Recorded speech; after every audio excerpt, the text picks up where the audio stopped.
Bonjour à tous, Vilnus Marcel, astrologue. Alors aujourd'hui, nous allons parler du 8e signe du zodiaque. Nous allons parler du signe du Scorpion. Alors, le signe du Scorpion a un petit peu mauvaise presse, a mauvaise réputation.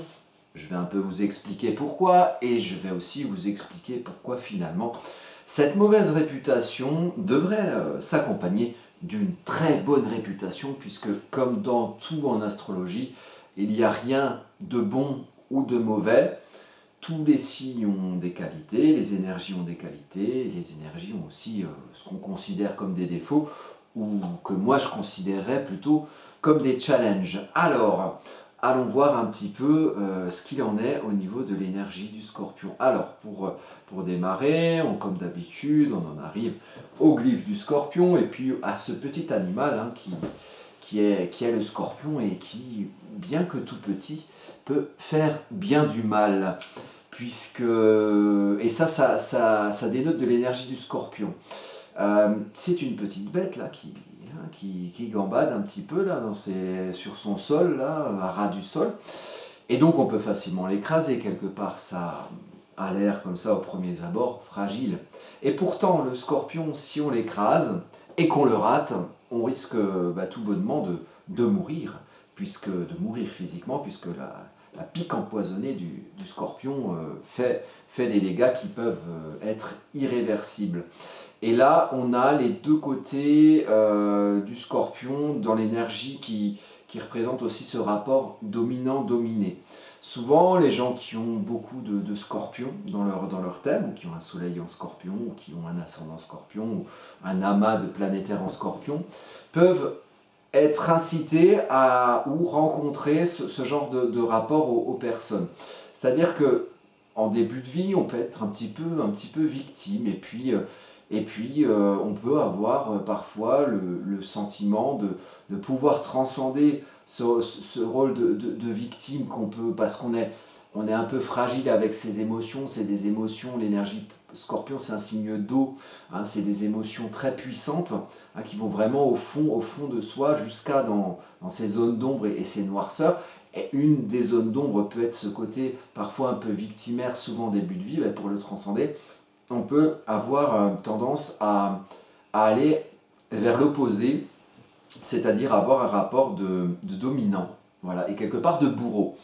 Et je trouve que ça symbolise beaucoup, on en parle plus ces dernières années, du phénomène du harcèlement scolaire ou du harcèlement tout court, où finalement on a une victime qui se complaît quelque part, je mets ça entre guillemets parce que c'est pas conscientisé, qui joue son rôle de victime et puis qui reste dans cette zone de confort inconfortable de rester dans ce rôle de victime. On a les harceleurs qui sont là les bourreaux, et souvent on passe de l'un à l'autre selon les situations ou selon les périodes. Et alors on va passer du rôle de victime à celui de bourreau, et on va se sortir de son rôle de victime en passant à celui de bourreau, ou alors selon des situations différentes, on va être dans un endroit la victime, dans un endroit le bourreau, et puis on va fonctionner comme ça perpétuellement avec ce rapport de dominant-dominé. Le seul qui peut y faire quelque chose au harcèlement, puisque chacun est un peu la tête dans le guidon de son rôle victime, bourreau, dominant, dominé, et ben c'est le témoin qui lui a un peu l'esprit ailleurs, ou il n'est pas empêtré dans ce schéma, et qui peut peut-être aider les personnes victimes de cette espèce de statut commun bourreau-victime, dominant-dominé, qui peut les aider à conscientiser ça, et puis finalement, quelque part, au fond, même quand on est confronté à ce qu'on fait avec le recul d'une personne extérieure, on se rend compte que finalement on n'avait pas nécessairement envie d'être une victime ou envie d'être un bourreau, et pourtant on le fait par une espèce de schéma psychologique qui amène à ça. Et ça, c'est vachement dans l'énergie Scorpion. Le Scorpion, c'est un signe d'eau, mais c'est le seul signe d'eau qui se défend. Vous voyez, dans le glyphe du Scorpion, il y a une petite pique. Et donc, dans l'élément eau, si vous voulez, c'est comme si au niveau du Cancer, on est dans la source des émotions, donc la source de l'eau, qui jaillit de la terre. Et puis ensuite, l'eau, elle descend dans la rivière. Elle arrive au signe fixe d'eau, donc quelque part ou au fond d'un puits ou dans une flaque croupie, là où l'eau s'arrête en fait, où l'eau devient un peu plus sombre, un peu plus boueuse quelque part. Et ben là, on est dans le signe fixe du Scorpion pour aller ensuite, là où qui va finir son passage dans les océans, où là on sera dans le signe des Poissons. Donc, le signe du Scorpion, il est question d'aller au fond de son puits émotionnel. Et c'est là aussi où on peut rencontrer ce rapport un peu dominant-dominé, parce qu'on va au fond de soi et on va jusque dans ces zones d'ombre. Le signe du Scorpion, il n'a de cesse de vouloir chercher. Le Scorpion, c'est les experts Miami. Il enquête, il veut voir la vérité des choses, que ce soit en lui et même que ce soit autour de lui. Et l'un des défauts du Scorpion, ça peut être le fait que toute vérité n'est pas nécessairement bonne à dire ou nécessairement bonne à entendre. Alors l'énergie du Scorpion va avoir tendance à, en ayant fait sa trouvaille au fond de son puits émotionnel, de sa vérité subjective, de vouloir réagir à l'extérieur en fonction de cette vérité, en la disant à tout va et en faisant parfois même exprès d'aller provoquer, d'être dans la provocation. Donc le signe du Scorpion, c'est un signe en vérité, c'est un signe sans faux semblant. Et c'est aussi de là que lui vient sa mauvaise réputation. Alors on a besoin de l'énergie Scorpion parce que là où par exemple la Vierge voit les défauts, voit ce qui ne va pas, le Scorpion, et on en a besoin aussi, le Scorpion lui voit la vérité. Il voit, parce qu'il va chercher très loin, dans son émotionnel pour la trouver, donc lui plus que quiconque va pouvoir la voir en lui et en dehors de lui. Alors c'est compliqué émotionnellement, psychologiquement, d'aller chercher ces zones d'ombre au fond de soi. Parfois on voudrait ne pas les voir, et parfois le monde autour qui a moins de scorpions dans son thème voudrait ne pas voir ce scorpion aller chercher la merde au fond de lui, et peut-être pas aller déployer sa merde en dehors de lui, en racontant ses vérités à qui veut bien les entendre, et même à qui ne veut pas, quelque part. Alors, le signe du Scorpion, c'est un signe, on va aller sur une carte, donc là j'ai pris la carte, c'est la carte de Sigmund Freud, un psychologue. Le psychologue c'est très Scorpion, ça va aller chercher une vérité du ressenti, d'une vérité émotionnelle au fond de soi, quitte à ensuite la déployer d'une manière plus rationnelle, avec des mots, avec des théories, avec quelque chose d'intellectualisation au niveau de ce qu'a fait Sigmund Freud. Le signe du Scorpion, il faut le prendre avec son axe. Donc déjà avec les éléments, donc le signe d'abord, il y a ce qui démarre le signe d'eau, c'est la source de l'eau, le Cancer. Ensuite, le Scorpion, c'est un signe fixe d'eau, donc c'est l'eau incarnée quelque part, c'est l'émotion dans ce qu'elle a de plus profond. Et ensuite, on a le Scorpion, signe mutable d'eau, qui utilise l'eau pour en faire quelque chose, des aspirations, source de ce qu'on va faire, construire, etc. Parce que sans eau, en fait, quelque part, on ne fait rien parce qu'on a envie de rien faire. Le sens qui est donné aux choses, c'est l'eau, c'est l'élément eau, c'est l'émotionnel.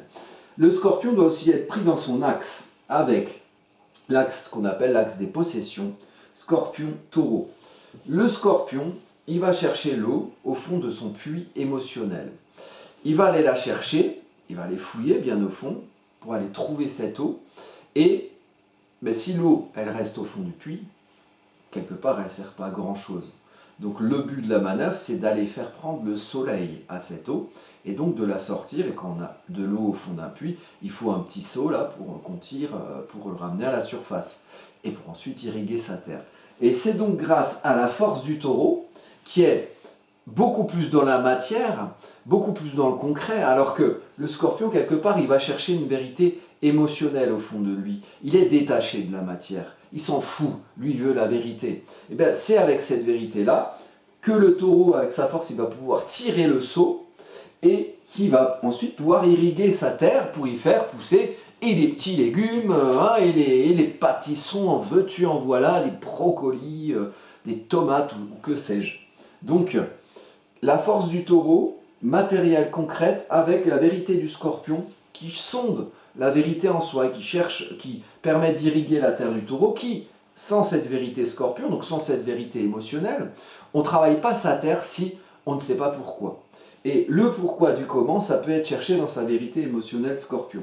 Et ensuite, le Taureau, il va pouvoir irriguer sa terre, ce qui sinon serait stérile, et sinon serait cassante, et où rien ne pousserait, où du coup le Taureau ne serait que matérialiste et prendrait tous les gens pour des objets, et toute son action, tout son concret ne servirait quelque part qu'à contenter un monde matériel sans aucun sens quelque part. Donc Le taureau et le scorpion, c'est vachement complémentaire. Et d'ailleurs, souvent, les gens qui ont beaucoup de taureaux et les gens qui ont beaucoup de scorpions, vous avez peut-être pu le constater dans votre vie, ils naviguent un peu ensemble. Ils sont souvent, voilà, ils s'aiment bien en général. Et donc, par rapport à ça, le scorpion, il a 2 planètes en maîtrise. Il n'en a pas une, il en a 2. Et les planètes en maîtrise du scorpion, c'est pas des rigolotes. C'est Mars, le dieu de la guerre, et c'est Pluton, le dieu des enfers. Donc la guerre et l'enfer, youpi, tralala, le scorpion, c'est joyeux. Oui, mais c'est nécessaire. Et alors, le côté martien du scorpion, qui va quand même être actif, donc le scorpion est là. Sigmund Freud a un ascendant scorpion. Le côté action du scorpion va être plus une action un peu sous-jacente, un peu en furet, un peu au fond des choses, parce que c'est un Mars qui va se teinter de Pluton. Et Pluton, c'est le lointain invisible, c'est le sous-jacent, c'est quelque part la dernière planète, la plus loin du Soleil, et c'est la planète qui va amener à une transformation, à une renaissance, qui passe nécessairement par une crise. Le 8e signe, la 8e maison, c'est analogique au 8e signe du zodiaque, le scorpion, c'est la maison des crises, des transformations, de la mort de quelque chose pour la naissance d'autre chose. Le signe du scorpion, il est dans le détachement. Vous voyez, la saison du scorpion, c'est en automne, c'est le moment où les feuilles, elles tombent des arbres. Pourquoi? Les arbres, ils se détachent, et presque on croit qu'ils sont en train de mourir. Oh, les pauvres petits arbres, ils sont... Mais non, ils meurent à quelque chose pour faire naître autre chose. Et les feuilles qui seront tombées serviront à fertiliser la terre pour qu'ensuite, au printemps, en saison du bélier, les plantes puissent repousser avec l'énergie qui a été donnée par ce dont l'arbre s'est détaché. Donc, quelque part, c'est sympa, le scorpion. Oui, ça donne des machins qui vont pourrir, ça donne de la merdasse, mais cette merdasse, elle permet de faire renaître quelque chose derrière. Donc, mauvaise réputation au départ, mais en fait, ça sert à quelque chose. Et sans scorpion, il n'y a rien qui repousse. Donc, à un moment donné, c'est la philosophie qui dit, il faut se détacher de quelque chose, il faut se détacher d'une part de soi, il faut se détacher de l'ancien pour faire renaître un nouveau. Donc, de la mort naît la naissance, le roi est mort, vive le roi. Donc, c'est une énergie que moi, je trouve très intéressante. Comme toutes, mais celle-ci, comme elle a mauvaise réputation, j'en rajoute une couche, parce que c'est pas juste, parce que le scorpion, il est gentil aussi, il est nécessaire en tout cas. Et donc le Mars plutonien du Scorpion va être plus sous-jacent et plus profond quelque part qu'un Mars Bélier qui va être très affiché, j'agis, tout feu tout flamme, je défonce des portes et ça se voit et je fais à mon idée. Le Mars Scorpion va être un petit peu plus subtil. Alors on a besoin de Mars Bélier dans la vie, on a besoin de Mars Scorpion, c'est pour ça qu'il y a les deux. Donc ici on constate sur le thème de Sigmund Freud un ascendant Scorpion qui est très intéressant. Donc l'ascendant Scorpion, quand on a une énergie, un signe en ascendant, c'est qu'on a en toile de fond dans sa vie un apprentissage pour forger sa personnalité de l'énergie du signe en question, ici de l'énergie Scorpion. Donc Sigmund Freud, pour construire et exprimer sa personnalité, la manière dont il va se voir dans le monde et dont le monde va le voir aussi, ça va être dans cette énergie Scorpion qui sonde au fond des choses. Qui cherche une vérité, qui enquête. Et qu'est-ce qu'il a fait? Sigmund Freud, il était chercheur, il était quelque part chercheur de vérité, chercheur d'une vérité psychologique en allant carrément jusqu'à inventer une nouvelle science ou science humaine qui sonde la psyché des personnes en faisant de la psychologie. Voilà. Et donc, là, il faut toujours regarder les maîtres de l'ascendant, qui sont très importants dans un thème. Donc ici, on a le maître Mars en balance en maison 11, en rétrograde en plus. Donc une réflexion, une introspection de sa manière d'agir, de commencer, d'initier. Et effectivement, Sigmund Freud, il y a plein de gens qui l'ont suivi. Presque tous les gens qui font de la psycho derrière. Et il y en a, oh là là, il y en a de plus en plus d'ailleurs. Et voilà, après la psychologie est bien évidemment complémentaire avec l'astrologie, comme la philosophie, et comme tout un tas de choses dans la vie. Donc l'attrait de quelque chose qui est généraliste comme l'astrologie. Le Mars rétrograde, donc il va chercher comme ça, réfléchir avant d'agir, et puis aussi comprendre ce qu'on initie quelque part. Il va le faire en balance, donc dans une recherche d'équilibre, une énergie d'équilibre relationnel, dans la maison 11, donc dans la maison de l'interaction sociale, et finalement de ce qu'on projette au-delà de sa manière de s'établir socialement en maison 10, en maison 11 dans sa manière d'interagir avec les autres. Et en maison 10, vous voyez que Sigmund Freud, il est dans l'énergie lion, donc il est quelque part sur scène, c'est quelqu'un qu'on voit, effectivement, c'est un professeur qui enseigne sa science, sa compétence à des gens qui sont devant lui. Donc on a vraiment le lion sur scène, mais qui agit par un Mars en balance, donc qui agit par un Mars maître d'ascendant Scorpion, donc une expression de son identité, qui se fait d'une manière où on est en recherche d'équilibre, on est en recherche d'harmonie, hein, d'un certain esthétisme, puisque voilà, c'est l'esthétisme quelque part de la recherche théorique et de l'expression théorique de quelque chose qu'on a été chercher au fond de soi et puis au fond de l'autour de soi dans une quête de vérité. Donc ce Mars en balance, en plus qui se trouve rétrograde, donc énergie tournée vers soi, introspection, et pas loin d'une lune noire en balance. Une lune noire en balance qui peut exprimer l'ombre de la balance, donc soit la sclérose, l'incapacité d'action quelque part, ou l'incapacité d'agir, mais aussi le fait de parfois être trop extrême, voilà, chercher trop tout une chose ou tout une autre chose. Effectivement, Freud, c'est quelqu'un qui a pu aller très loin dans ce qu'il a fait et dans ce qu'il a construit. Et Pluton, autre maître d'ascendant, qui lui se trouve en taureau au niveau du descendant. Donc pareil, il y a aussi une relation avec la balance par la conjonction au descendant. Il y a aller au fond des choses, Vesta pour équilibrer, et Pallas Athéna avec une certaine stratégie. Le stratège politique, c'est pas Pallas Athéna. Donc, il s'équilibre en allant chercher les choses au fond du taureau, la matière, les corps, au fond des corps des personnes, dans le relationnel entre les personnes, hein, le lien entre la maison 7 et la maison 11, hein, où maison 7 c'est face à face là, le rôle du psychologue avec la personne qui l'examine par exemple, et puis maison 11, quelque chose de l'ordre aussi d'aller comprendre les interactions sociales plus globales, d'aller comprendre ce qu'elles sont au fond, pour s'équilibrer, ou pour équilibrer les personnes qui voient, avec une certaine stratégie, donc une théorie qui dit, où on a réfléchi, bon ben voilà, on va procéder à tel type de manière de faire pour réussir à faire que la personne exprime la vérité qu'elle a au fond d'elle, dans un but de l'aider. Donc dans un but taureau, vénusien, que la personne soit bien, qu'elle soit bien dans son corps, et qu'elle soit bien dans son corps et dans le corps à l'intérieur, au fond, Pluton, il y a la psyché. Donc voilà, et c'est quelque chose qu'il a vécu en maison 6, donc dans sa vie quotidienne. Dans sa vie quotidienne, il a fait de la psychologie, dans sa vie quotidienne, il a sondé au fond des choses Pluton, justement pour contenter son identité à lui, son moi dans la relation au nous, aux autres, au relationnel, et puis après on voit quand même qu'en maison 7, il y a son soleil qui brille, donc il éclaire quelque part la relation à l'autre, avec une évolution, une innovation uranienne, et avec l'idée d'aller chercher à comprendre ce qui se passe dans le relationnel et dans la manière, voilà, d'être bien dans le relationnel, d'être vénusien, d'être un taureau qui broute son herbe. Comment on va sonder ça et comment on va, voilà, peut-être faire bouger des choses avec Uranus et essayer d'aller comprendre avec Pluton ce qu'il y a au fond de quelqu'un de la relation, de la sécurisation de quelqu'un avec son corps ou de la manière dont il a d'être bien, dont il a d'être vénusien taureau.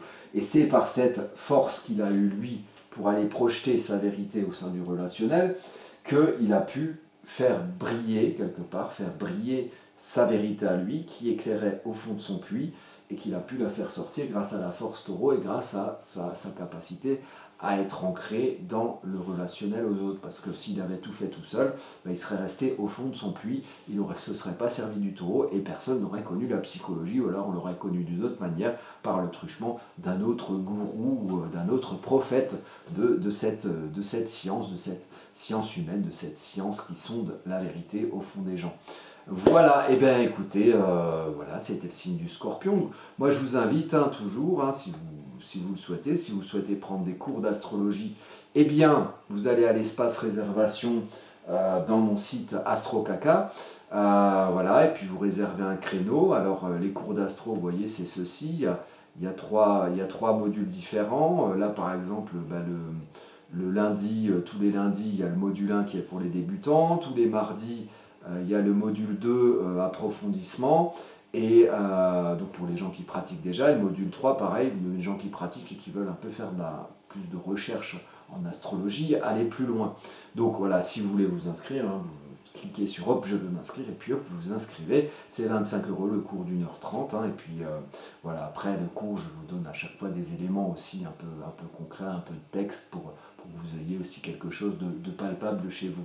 Et puis si vous souhaitez, par exemple consulter, vous allez sur l'espace réservation hein, qui se trouve ici, donc vous allez à consultation en visio, hein, ici, et là vous avez l'espace réservation et vous réservez un des créneaux horaires qui est libre, vous allez dans première consultation. Ça c'est à 80 € parce que je vous donne en plus un oral, un audio de votre thème à vous que je fais avant la consultation, ensuite on se voit 1h30, et puis quand c'est fini je vous envoie ce que j'avais fait au préalable, et ça vous donne quelque chose en plus, et puis moi ça me demande un peu plus de travail si j'ai jamais vu votre thème. Les consultations après, deuxième, troisième et plus, c'est affinité, ce sera 50 €, voilà. Après c'est aussi quelque chose que je propose dans mes prestations, il y a un suivi où si vous voulez savoir de mois en mois ce que vous voulez, les énergies qui vont se présenter à vous dans le mois qui arrive, c'est 50 € par mois, et moi je vous fais votre astrologie, notamment en fonction des placements lunaires, je vous fais un thème tous les mois. Voilà, il y a quelques personnes qui utilisent ce système, et sinon si vous voulez un thème natal, un thème en transit, vous allez dans mes prestations, il y a une petite vidéo au début qui explique un petit peu tout ce que je fais, donc à chaque fois il y a un écrit et il y a un audio pour chaque étude, et si vous prenez thème natal plus transit, là le truc c'est 125 €, mais c'est parce qu'il y a deux études en une, hein. Il y a le thème natal, moi je suis obligé de faire le thème natal pour faire ensuite votre transit, pour comprendre la logique astrologique qui vous habite, et ensuite je fais le transit, donc il y a deux écrits à chaque fois, un pour le thème natal et un pour le transit, et il y a deux audios, un pour le thème natal et un pour le transit, c'est des choses qui se complètent, et en général il y a pas mal d'écoute, il y a un peu de matière, voilà. Écoutez, je vous remercie, et puis je vous donne rendez-vous pour le prochain signe. C'est quoi après Scorpion? C'est Sagittaire. Voilà, et puis je vous dis à bientôt pour de prochaines vidéos.